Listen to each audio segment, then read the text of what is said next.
আলহামদুলিল্লাহ, দ্বিতীয়বার আল্লাহর রহমতে আবার মা হতে যাচ্ছি। খবরটা আসলে কতটা আনন্দের সেটা বলে বোঝাতে পারবো না।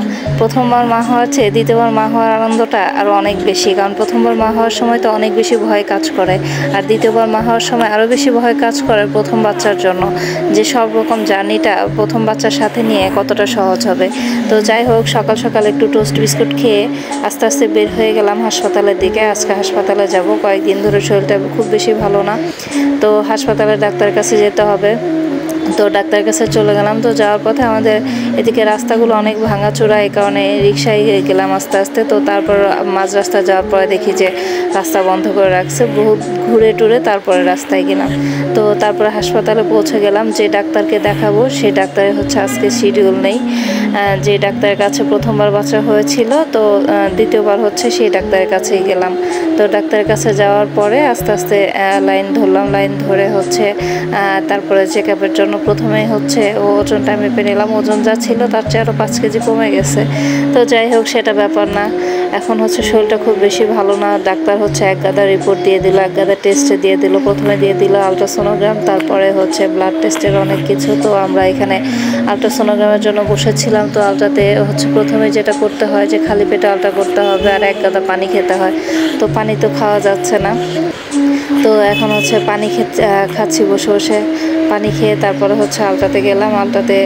আলট্রা শেষ করে চলে আসলাম, সেদিনই রিপোর্ট দিবে। তো আমরা আস্তে আস্তে বের হয়ে গেলাম। তো মাঝখানে হচ্ছে খাওয়ার জন্য একটু হোটেলে গেলাম।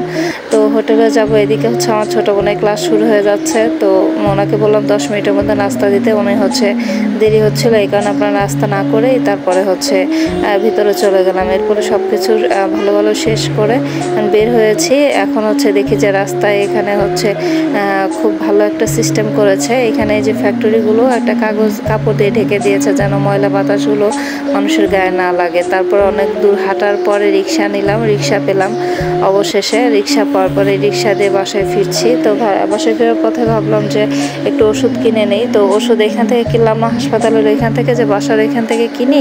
বাসার এখান থেকে কিনলে হচ্ছে তাড়াতাড়ি হবে।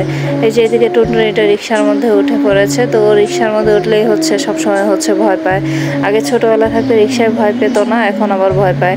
এখন যেহেতু বাচ্চা হচ্ছে, তো দ্বিতীয়বারের মতো হচ্ছে মা হতে যাচ্ছি, মানে আমার বোনের হচ্ছে বাবু হবে। আমি প্রথমবার খালা হতে যাচ্ছি। এই সুখটা হচ্ছে কতটা আনন্দের, এটা বলে বোঝাতে পারবো না। এদিকে দেখা যায় মা হওয়ার জন্য আমরা এতটা কষ্ট করি, আর অন্যদিকে খবরে দেখি এক মা কিনা তার বাচ্চাকে বিক্রি করে তার শখ পূরণ করে। মানে মানুষ কতটা নির্মম হলে এরকম হতে পারে। মানে নিউজটা দেখার পরে সত্যিই অবাক হয়ে যায় যে আমরা এত কষ্ট করে হচ্ছে মা হয়ে 9 মাস বাচ্চা পেটে রাখি, তারপরে হওয়া থেকে শুরু করে পুরো জার্নিটা এতটা কষ্টের থাকে।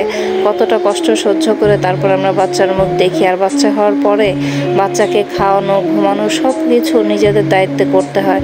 তারপরে এত কষ্ট করে সেই বাচ্চা মানুষ করার পরে মানুষ কিভাবে পারে এতটা নির্মম হতে, নিজের বাচ্চাকে বিক্রি করে নিজের শখ পূরণ করতে, মোবাইল কেনে, নুপুর কেনে, নাকের নথ কিনে। মানে মানুষ কতটা নির্মম হলে মানুষ এরকম হতে পারে। অন্যদিকে দেখা যায় আরেক মা তার 2 বাচ্চাকে মেরে ফেলে। মানে মানুষের মধ্যে আস্তে আস্তে মানবিকতা যে জিনিসটা, এটা আসলে চলে যাচ্ছে।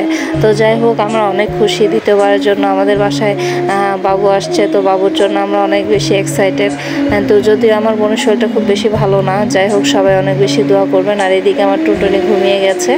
এখন আস্তে আস্তে হচ্ছে বাসার দিকে যাচ্ছি। সবসময় এরকম হয়, কোথাও যাওয়ার পথে সে অনেক এক্সাইট হয়ে যায়, এরপরে হচ্ছে যখন হচ্ছে ফেরার পথে তখন হচ্ছে সে ঘুমিয়ে যায়। তো এখান থেকে ওষুধ নিচ্ছিলাম আমরা।